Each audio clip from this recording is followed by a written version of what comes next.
가늠하지 말지니라. 아멘. 신명기 5장 18절입니다. 7번째 말씀 언약이라는 제목입니다. 자, 오늘 7번째 말씀은 이제 간음에 관한 이야기를 하고 있는데요. 간음, 이 땅의 개념으로는 이제 혼외 정사 또는 성적인 외도를 범할 때 나타내는 말이죠. 자, 그런데 예수님은 이 간음을 어떻게 우리 가운데 가르쳐 주셨냐면 마음에 품는 것, 그 자체가 바로 간음이다, 이렇게 이야기하고 있습니다. 마태복음 5장 28절에 보면 나는 너희에게 이르노니 음욕을 품고 여자를 보는 자마다 마음에 이미 간음하였다. 자, 사람의 원래 주인, 원래 남편은 이제 하나님이시잖아요. 그런데 하나님을 남편 삼아 진리를 주인 삼아 살지 아니하고 다른 주인을 삼을 때, 자, 이것을 성경은 간음이다, 이렇게 설명을 하고 있는 것입니다. 한마디로 이제 자기밖에 모르는 상태로 살던 자를 이제 간음의 관점으로 설명하고 있는 것이죠. 그러면 여기에 누가 해당되는가? 모두가 다 해당되겠죠. 하나님 없이 살던 사람, 또는 하나님을 만났어도 하나님을 주인 삼지 아니하고 여전히 다른 주인을 남편 삼아 사는 자들을 간음한 자다, 이렇게 이야기하고 있는 것입니다. 자, 이러한 간음한 자를 이제 간음하지 않는 존재로 만들어내시겠다라고 하는 약속의 말씀이 되고 있습니다. 어떻게 해야 그러면 이 간음하지 않게 되는가? 한마디로 말하면 이제 진짜 남자를 만나게 되면, 진짜 사랑이 무엇인지를 알게 되면 더 이상 미혹되지 아니하고 또 넘어지지 않게 된다라는 것이죠.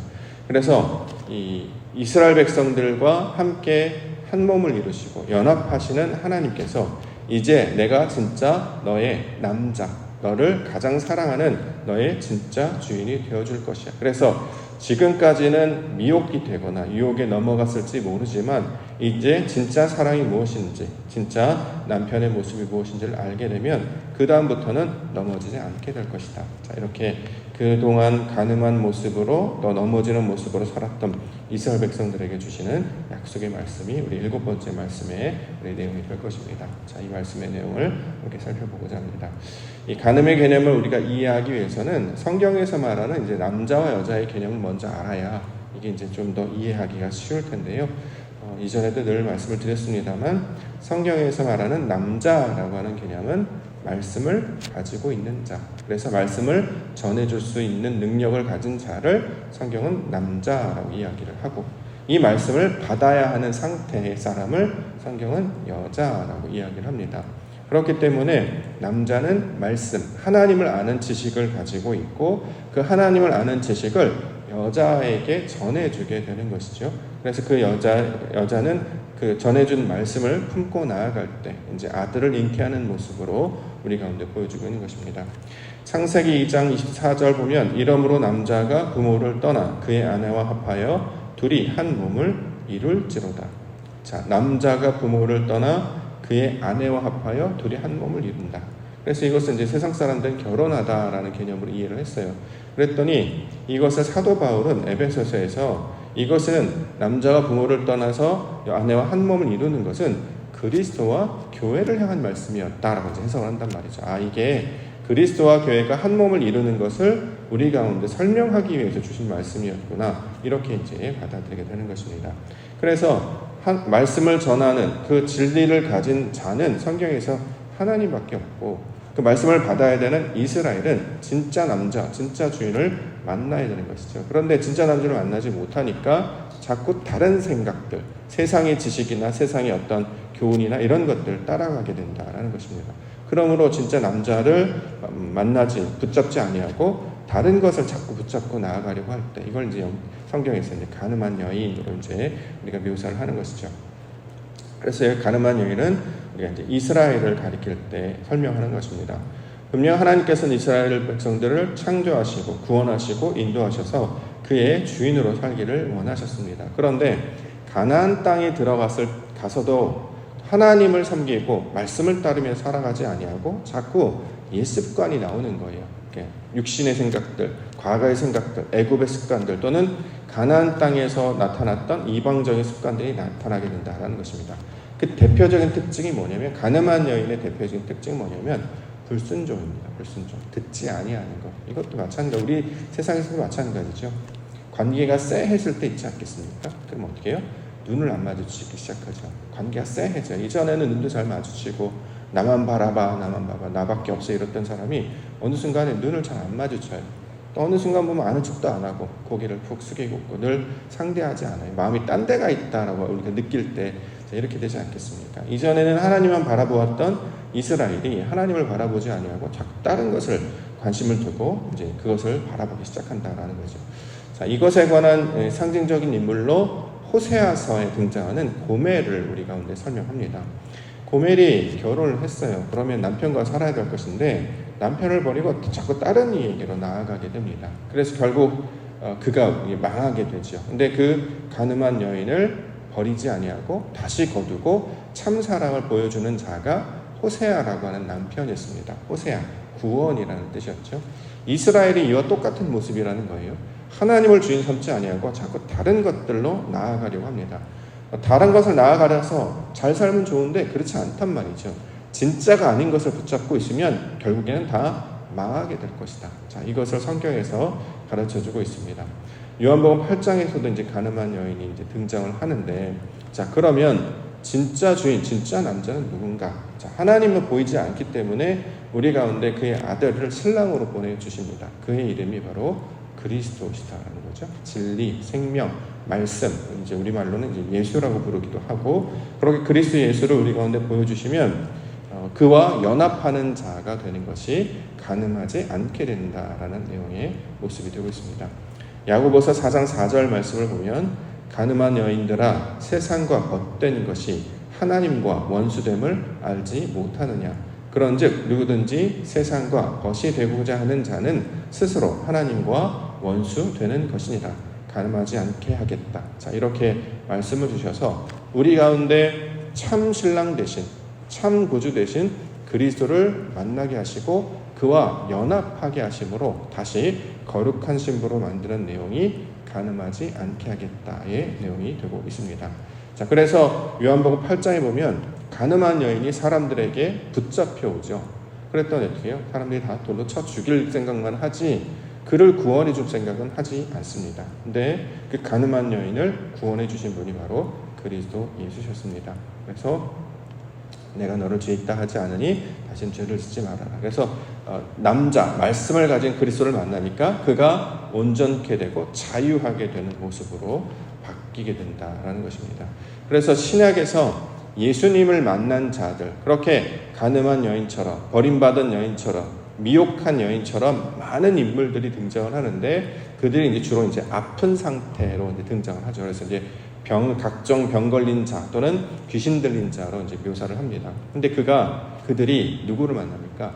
예수님을 만나니까 고쳐지게 되고 온전케 되고 자유하게 된다. 자, 고쳐지게 되고 온전케 되고 자유하게 되니까 그들이 어디로 가요? 집으로 가죠. 이전에는 집에 살지 못했어요. 왜? 가늠한 여인과 똑같았기 때문에, 또는 귀신 들린 자였기 때문에. 그래서 그들이 주로 살았던 데가 무덤가라고 보통 이야기합니다. 죽은 자들의 묻혀있는 시체, 아무런 생명력이 없는 죽은 자들의 모여있는 것, 그걸 이제 우리가 보통 무덤이라고 얘기하잖아요. 성경이 이제 이렇게 생명력이 없는 자신의 생각 가운데 하나님의 진리를 붙잡지 아니하는 그런 상태를 죽은 자와 같은 모양으로 묘사를 하거나 또는 귀신 들린 자와의 모습과 똑같은 모습을 설명하는 거죠. 그 무덤은 또 어디냐? 무덤은 딴 데가 아니라 우리예요. 우리 마음이 마치 죽은 것들로 가득한 상태. 무익하지 않아요. 예를 들어서 우리가 이제 예를 들어서 생명력이 없는 음식을 먹지 못하게 하죠. 세상에서는 생명력이 있는 음식을 먹을 때 건강해진다라고 이야기한단 말이죠. 부모님들이 이제 예를 들어 인스턴트라든가 불량식품을 잘 못 먹게 하는 것은 이게 몸을 해치기 때문인데 그동안 그런 것들을 먹고 살았다라는 거예요. 그런데 주님께서 우리 가운데 가르쳐 주시는 참 진리 말씀을 먹기 시작하니까 그들이 온전하게 되고 자신 안에 눌려져 있던 관습, 습관, 남들이 어떤 말했던 굴레, 틀, 이걸로 우리를 옥죄잖아요. 이러면 안 돼, 저렇게 하면 안 돼, 이건 문제야, 저건 문제야. 그래서 사람들을 옥죄한 스스로의 굴레로 뒤집어 씌워서 마치 죽은 자와 같이 소리는 지르지만 자신을 해할 뿐 생명력으로 나오지 못한단 말이에요. 그런데 그들이 예수님을 만나니까 자유하게 되고 그를 따르게 되고 온전하게 된다라는 것입니다. 그 대표적인 인물 중에 한 명이 바로 막달라 마리아라고 하는 여인, 그렇죠? 막달라라고 하는 곳에 사는 여인 마리아인데, 그는 이전에 7 귀신 들렸다, 완전하게 다른 영에 사로잡혀 있었다. 근데 주님을 만나고 났더니 그가 온전하게 되고, 온전하게 된다면 뭐 했느냐? 주님 만나러 온다라는 거죠. 예수님 만나러 온다라는 것은 이제 세상의 헛된 것을 붙잡지 아니하고 참 진리를 붙잡고 사는 인생이 되게 한다라는 것입니다. 우리로 적용하면 하나님 붙잡고 살아가게 된다는 거죠. 세상의 많은 지식과 교훈이 우리를 넘어지게 합니다. 근데 가만히 보면 다 그러니까 하나 파편인 거예요. 그러니까 절대 진리가 되지 못하죠. 어쩔 때는 뭐 틀린 시계도 하루에 2번은 맞는 것처럼 맞을 때도 있어요. 그런데 그게 보편적으로 맞지 않습니다. 그렇기 때문에 우리는 참 진리 하나님의 말씀을 붙잡고 살아가야 되는데, 말씀을 붙잡지 아니하고 어렸을 때부터 받았던 교훈, 또 남들에게 들었던 어떤 지식, 이것에 사로잡혀 있어서 그렇게 붙잡혀 살아가게 됩니다. 그러다 보니까 성장이 지체가 되고, 그렇죠? 발전하지 못하게 된단 말이죠. 그런데 주님을 만나게 됐을 때 그들이 자유하게 되고 노예해지게 되고 평강을 얻게 된다는 것입니다. 그래서 성경에서는 진짜 남편 되신 분이 누구냐? 참 신랑 되신 그리스도 예수시다, 이렇게 증거하고 있습니다. 그러므로 우리가 만나야 되는 것은 바로 그리스도 예수를 만나야 되는 거죠. 하나님께서 자신의 아들을 보내셔서 우리와 연결시켜 주시는 거예요. 한 몸을 일으켜야 되는 거. 그래서 우리가 이제 여자와 같은 말씀을 받는 존재. 그래서 칼빈 같은 경우는 교회를 이제 여성형 어머니처럼 이제 묘사를 했는데, 그래서 우리가 이제 주님과 연합하여서 한 몸을 이루게 되면 온전한 하나님의 거룩한 백성이 되게 하신다라는 것입니다. 자, 진짜로 만나니까 더 이상 한눈 팔 필요가 없죠. 세상에 저도 기도 제목들 많이 주셨는데, 진짜 남자 만나게 해주세요.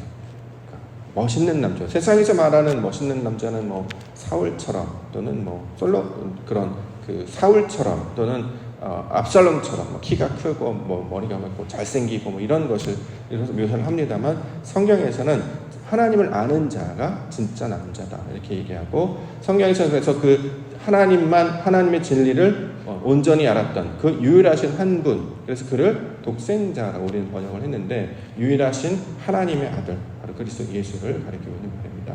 자, 이제 주님께서 우리에게 말씀을 가르쳐 주셔서 다른 곳으로 마음을 빼앗기지 않도록, 그래서 그 다음부터는 철학을 배워도 상관이 없고 다른 것들 배워도 괜찮습니다. 왜냐하면 진리를 알기 때문에. 진짜 남자가 내게 있으면 어디를 나가도 두려워하지 않아요. 안 그러면 젊은 과부라든가 또는 남편이 없는 자들은 자꾸 환심을 얻으려고 한단 말이에요. 다른 남자의 환심을 얻기 위해서 자신을 꾸미고 필요하지 않는 행동들을 자꾸 하게 되는데, 이제 자신을 지켜주는 진짜 남자가 있으면 그런 일을 하지 않아도 되잖아요. 왜냐하면 자신을 가장 사랑하고 이뻐하는 사람이 있는데 굳이 그렇게까지 과하게 할 필요가 없다라는 것이죠. 자, 이것을 성경에서는 진리의 모습과 가르침으로 우리 그리스도 예수를 설명하고 있습니다. 자, 그렇지 않겠습니까? 아직도 헤매이고 아직도 누군가를 만나기 위해서 헤매는 자가 된다 그러면 인생 가운데 시간이 이렇게 많지 않은데 얼마나 힘들고 불쌍한 인생이 되겠습니까? 그러나 주님께서 우리의 참 주인이 되어주시고 또 우리의 마음을 지켜주실 뿐만 아니라 언제 어디서든지 그의 사랑을 끝까지 지키시며 인도해 주시겠다. 그래서 더 이상 흔들리지 아니하고 오직 진리를 붙드는 하나님의 말씀에 사람이 되게 하시겠다. 이렇게 가늠하지 말라라는 말씀으로 우리 가운데 주고 있는 것입니다. 저와 여러분들은 그렇게 아름다운 신부로 불러주신 줄 믿습니다. 그래서 지금의 우리가 신앙의 과정은 뭐냐면 거룩한 신부가 되어지는 과정입니다. 그래서 이사야서에서는 이것을 헤치바, 비울라 이렇게 부른단 말이죠. 사랑하는 자, 거룩한 자 이런 뜻입니다. 그래서 결혼식 할 때 흰옷 입는 이유가 바로 거기에 있다라고 이야기한단 말이에요. 결혼식은 이제 남자와 여자가 결혼하는 그 관계만 보는 것이 아니라 하나님께서 우리를 가장 아름다운 여인의 모습으로, 원래는 그렇게 아름답지 않았는데 그런 가장 아름다운 모습으로 바꿔주시겠다라는 거죠. 그래서 그 하얀 드레스를 입은 신랑들 보면 눈에서 막 눈물이 반짝반짝 하잖아요. 너무 예쁘고 사랑스러워서 우리를 그렇게 하나님께서 만들어주시겠다. 이것을 7번째 말씀 약속으로 주고 있는 것입니다. 그러므로 이보다 더 좋은 남편이 어디 있겠습니까? 이보다 더 귀한 주인이 어디 있겠습니까? 알고 보니까 그는 하나님이시라는 거예요. 우리를 지으시고 우리를 사랑하시고 변하지 않으시며 손을 놓지 아니하시며 버리지 아니하시고 끝까지 붙들어 주시는 분. 가장 위대하고 가장 영화롭고 가장 아름다우신 분, 바로 그분이 우리 주인이심을 말씀하고 있습니다. 그러므로 그의 사랑 안에서 다른 것에 마음을 뺏기지 아니하고 두려워하지 아니하고 염려하지 아니하고 그 은혜와 사랑 가운데 거하는 사랑받는 자로 살아갈 수 있기를 주의 이름으로 간절히 축원합니다.